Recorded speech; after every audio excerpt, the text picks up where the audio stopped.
Hello and welcome to Middlesex Moments, the radio program and podcast produced by faculty, staff, and students at Middlesex Community College. I'm Stephen Minkler, the Chief Executive Officer at the college, and your host for today's show. As always, Middlesex Moments comes to you from the radio and television studios in the Center for New Media, located on the main campus of Middlesex Community College in Middletown. The first segment of our show is called In the Loop. It's a news summary featuring a couple of short stories about the many things happening on our campus. It's a way to keep you in the loop about everything happening at your community college. On July 16th, Middlesex Community College kicked off a 5-week Skill Up for Manufacturing training program at Vinyl Technical High School in Middletown. In addition to basic manufacturing skills such as milling and turning, students are learning soft skills in a simulated work environment. 15 students are taking advantage of the free intensive course, which was established to fill the skills gap in manufacturing in Connecticut. According to Tracy Ariel, the manufacturing program director, the large number of retiring skilled workers and an increase in federal contracts awarded to Connecticut manufacturing companies has created a vacancy rate of about 20,000 positions in the state of Connecticut. The Skill Up for Manufacturing program was created by the state's Workforce Alliance. Middlesex Community College administers the Middletown program and hires the faculty with classes held at Vinyl Tech's manufacturing training facilities. Another benefit of completing this course is that trainees will receive job search assistance and will be invited to hiring events and opportunities.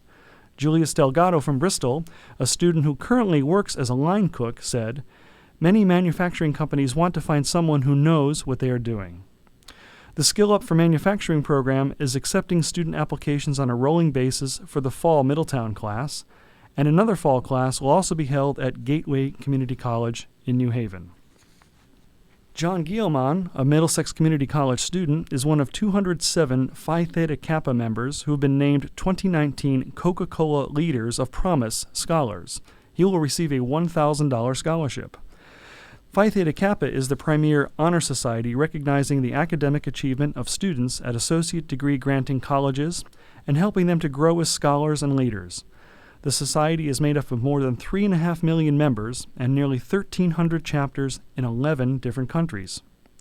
The Coca-Cola Leaders of Promise Scholarship Program helps new Phi Theta Kappa members defray educational expenses while enrolled in their associate degree programs. Scholars are encouraged to assume leadership roles by participating in society programs and are selected based on scholastic achievement, community service, and leadership potential. Nearly 900 applications were received. A total of $207,000 is awarded through the Leaders of Promise Scholarship Program. The Coca-Cola Scholars Foundation provides $200,000 in funding, with $25,000 set aside for members who are veterans or active members of the United States military. The remaining amount is supported by donations to the Phi Theta Kappa Foundation and provides 7 Global Leaders of Promise scholarships earmarked for international students. All of us at Middlesex Community College are very proud of John Gielman and his achievements in becoming a Phi Theta Kappa scholarship winner. After the break, we'll be back with Middlesex Moments to meet our new Associate Dean of Academic Affairs, Dr. Wesley Fox, hear more about his background, his journey to get to the state of Connecticut, and to hear how he's looking forward to the new academic year here at Middlesex Community College. Middlesex Moments will be right back after the break. Stick around.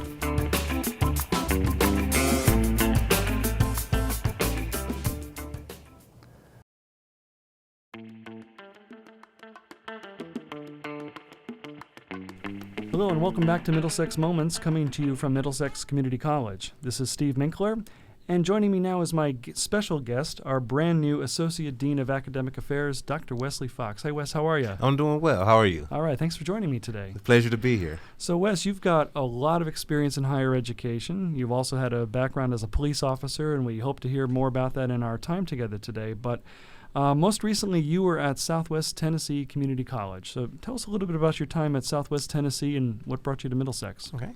My time at Southwest Tennessee Community College was a very good time. I was department chair of business and legal studies, governing multiple programs in that area, working with the community, other educators, all towards helping students succeed. specifically working with the city, working with the police department, gearing individuals towards a career in law enforcement, which is close to my heart because I also have a background in law enforcement as well.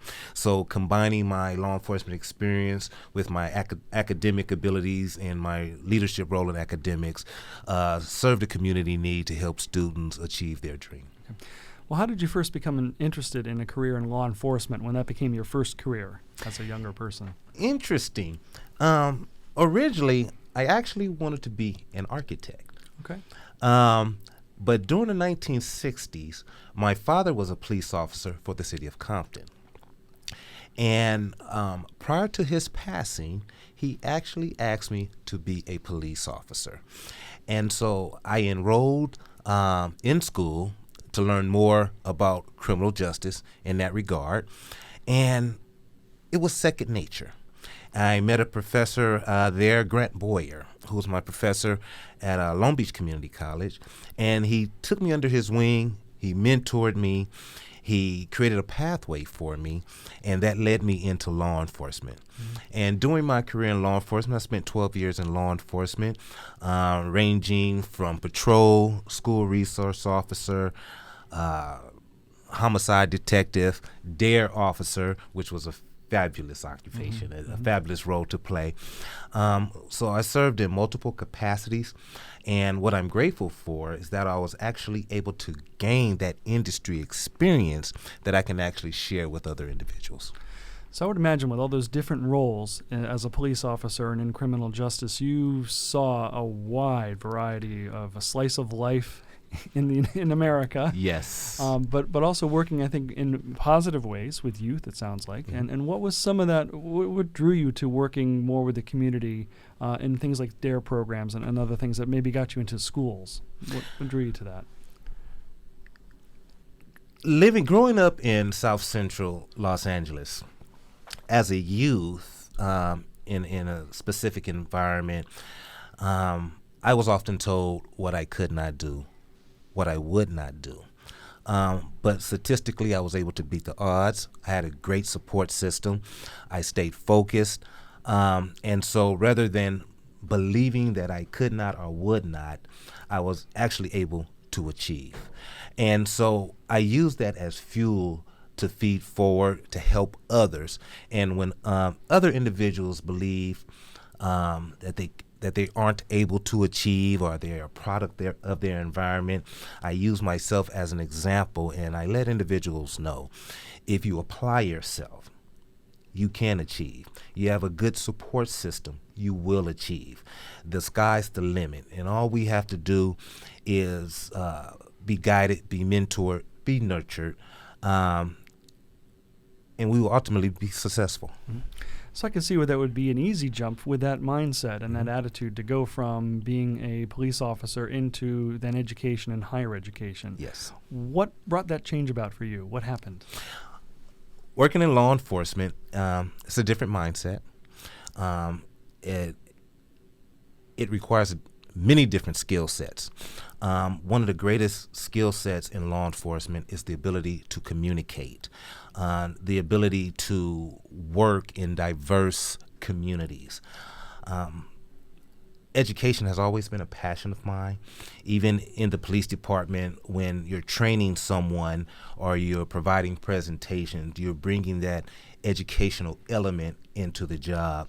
And so I had an opportunity to actually work full-time in academia, and I took advantage of that education, and I merged my law enforcement experience, that industry experience, in the education to educate others in hopes of them not only understanding the practical side of industry requirements, but bridging that gap with the theoretical side so that they can understand completely how that relationship operates. Mm-hmm. Yeah, so you can definitely talk to students and students who may someday become officers themselves from your direct experience to say, well, no, this is how it really works. I mean, the book might tell you one thing. But this is how it actually happens. That's right. Yes. That's how it is, right, yeah. So what are some of your earliest memories of being in a classroom and making that shift and having that mindset shift from, I'm sure, being completely like aware of everything around you as a police officer, a patrol officer, to now, if you will, patrolling a classroom.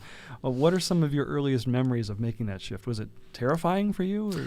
Actually, I can recall one of my first classes was a room full of police officers. Oh, okay. And I walk in, and they were there. Some police officers, the agencies would allow them time off during their shifts to attend class prior to going back on duty.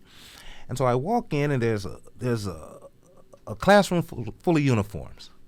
I'm like, okay. So now I'm able to relate because I wore the uniform. Because I wore the uniform, I gained their immediate attention. We talk textbook, then we talk actual job. And so the shift, that first initiation, as I call it, I was received very well. I embraced it, and I haven't stopped since. Good. So I think, tell us a little bit about your experience, your trajectory in working in higher education. Where was your first full-time gig working in higher education? What were you doing? Actually, I was assistant area chair. I was working in Southern California for the University of Phoenix in their criminal justice program. And I was responsible for 3 campuses ranging from Marietta all the way to Victorville. And that was a range of a 3-hour radius. And so I was able to work with many individuals, students aspiring to go into law enforcement or other areas associated with human services, children's services, social work, things of that nature. So it's all interrelated. From there, I was able to have an opportunity to work for the University of Mount Olive in North Carolina, and I was a division chair for criminal justice and criminology there. And the same type of components exist, working with cohorts of individuals wanting to go into law enforcement. And so that was very educational. I gained a lot of experience from that region as well.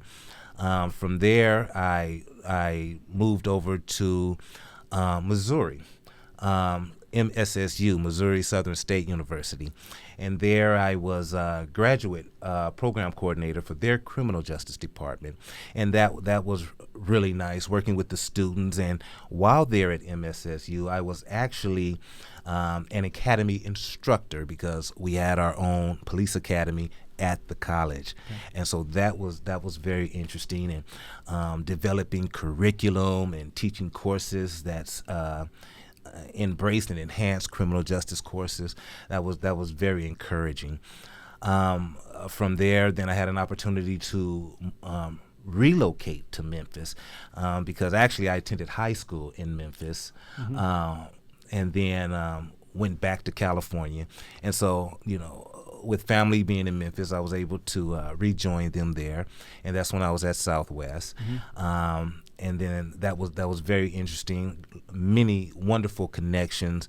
I was able to be a service to many individuals, and that is the capstone for me being a working tool to help elevate someone else. And so that's very that's a reward for me.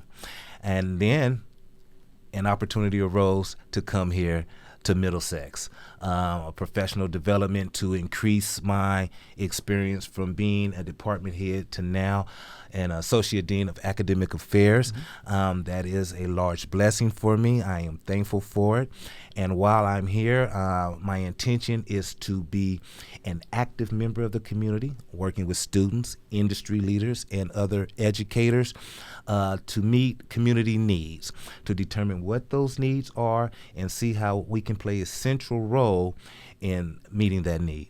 Oh, fantastic. And I know since you've only been in town for about 2 weeks now, 2 weeks. has it been? Yes. You've already made the trek up and down Main Street, and you've gotten yourself engaged in everything that's happening in Middletown. Yes. Got about a minute before our break, but what Okay. was your first impression of Middletown? You told me something. Middletown is very family-oriented. It's culturally diverse.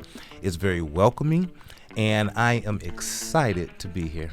And we're excited to have you here. So it is time for a short break. Okay. When we come back, more with Dr. Wesley Fox, our Associate Dean of Academic Affairs here at Middlesex Community College. You're listening to Middlesex Moments from Middlesex Community College. Stay tuned. We'll be right back.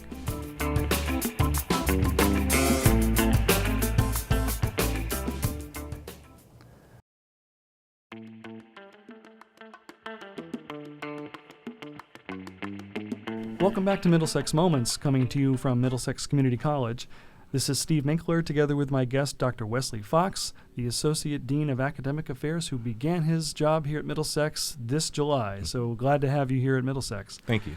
So Wes, when we first welcomed you to campus about 2 weeks ago, you told me about your odyssey to move yourself from Memphis, Tennessee to Middletown, Connecticut. What was that like? It was very interesting.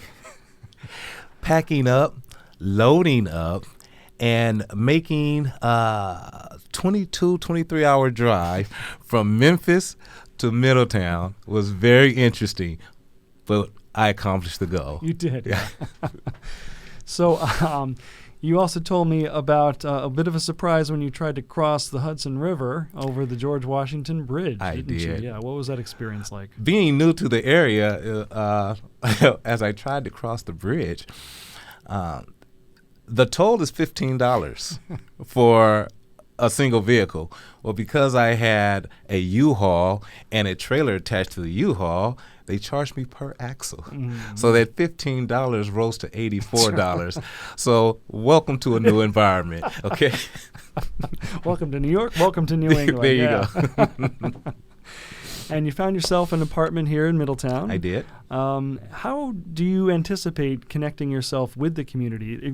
Working with the community is very important to you. I know we talked about that earlier in the show, but also when we first met for your interview. How do you see yourself trying to connect better with the community and then also with the people on campus? Because let's face it, you starting a new job like this in the summer, it's a little quieter on campus. So what are some goals you have for yourself about getting yourself out there to meet people? One strategy that I've already implemented is being an active part of the chamber, and so that allows me to meet individuals in the community and bridge that relationship between our school, Middlesex, and the community, Middletown. Yes, coming in July, there are few students here. There are faculty that I've been able to meet. However, my goal, once faculty returns to campus, is to meet individually with individuals, make myself highly visible around campus, make sure that I'm approachable, make sure that faculty, staff are able to get a hold of me, and make sure that those actions are constant.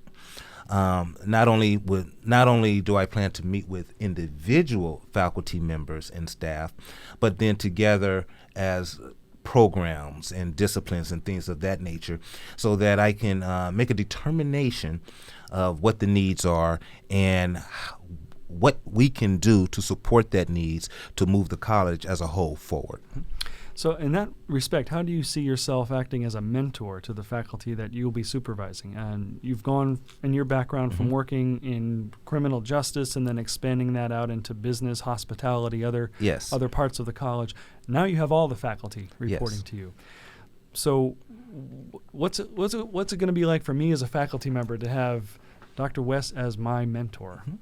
Well, having experience from the West Coast to the Midwest to the East Coast, I can provide insight on different strategies from different institutions that I've been involved in, and then make a determination through active communication how those experiences might assist a faculty member, and then again through active communication remain open to new ideals and see how we can work together using a one-team philosophy, a one-team approach to meet all needs of all involved.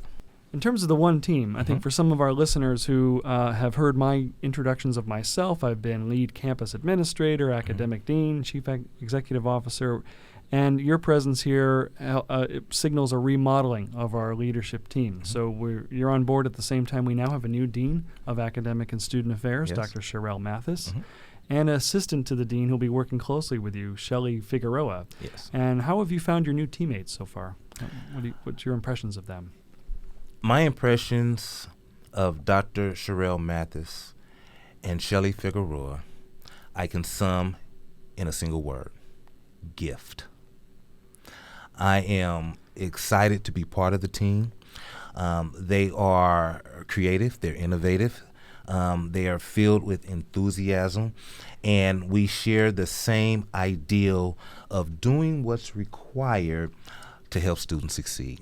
So I am excited about the opportunity of being a part of this dynamic team. And we're excited about all that too. I think for me now, being at the college myself for the last 7.5 years, and now entering my third year of being the CEO, I think this represents a real positive turning of a page for our college. There's some drama surrounding us with what's people may be familiar with this talk about consolidation of the colleges and all that. But I think, as you said, if we are focused on students and their success and what our role is in that, that's going to be our North Star to guide us in the work that we do here at the college. So I'm really looking forward to first day of school and introducing you to everybody, but also introducing all of the new things that are happening at this college. And so to our listeners, this is an exciting time to be at Middlesex Community College. So, Wes, when you're not associate dean or teaching or the other things that you're working on for your work life, what do you do for relaxation? What do you do on the weekends? On the weekends, I love to explore. I love riding motorcycles. I'm a motorcycle enthusiast. I also work out. I've been heavily involved in the martial arts since I was 6 years old. So those are the things I do. I love going to the beach. Originally being from California, I consider myself a beach bum. Okay. And getting out and just meeting new people, just engaging in different types of conversation, because I'm people-oriented. I love people. And also, I'm a pet lover. Okay. I love pets. Do you have a pet? I do have a pet. I have a teacup Yorkie. Oh, all right. So somebody would say, that big old man has that little bitty old dog, but in heart, he's bigger than I am. So I love him to death. Excellent. And so just being around positive vibes, good people, good food, those are the things I enjoy. Awesome. So, and I think, though, if you're coming from California, being a beach bum, I think you'll find the surfing here a bit lacking, though. So that's okay. So I think if anybody has any suggestions for Wes Fox on some things to do in the Connecticut area, we've got him set up with some pretty good stuff. But you can certainly contact the college, certainly the Middlesex Moments office, 860-343-5701. We'll make sure he gets the message. But it must be a bit of a cultural difference, living in different places, and then coming to New England, really your first time living in this part of the country, right? This is my first time living in New England, but it's not really a culture shock because you have people here from everywhere. And it's that diversity that makes this place unique. And so being part of that uniqueness is where I would thrive. Okay. Well, as we kind of come to the end of our time together on Middlesex Moments, I think maybe if I could pitch it back to you, if you can almost imagine yourself having, I don't know, say 15, 20 seconds as a commercial for the college. So imagine you're talking directly to our listeners about why they'd want to come to Middlesex Community College. What would you say?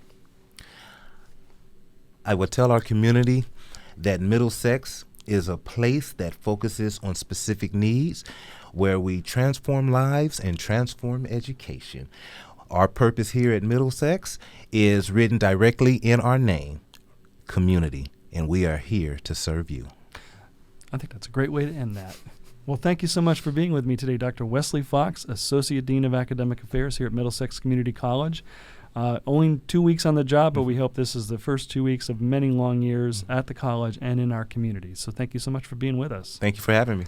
And thank all of you, our listeners, for joining us for another edition of Middlesex Moments. As always, you're welcome to visit us. You can come see Wes and me at our main campus located at 100 Training Hill Road in Middletown, or at our Meriden Center located at Platt High School, 220 Coe Avenue, where we offer afternoon and evening classes 4 days a week. And of course, you can visit us anytime, 24/7 online at mxcc.edu. From Middlesex Community College, this is Steve Minkler, and we hope to see you again soon.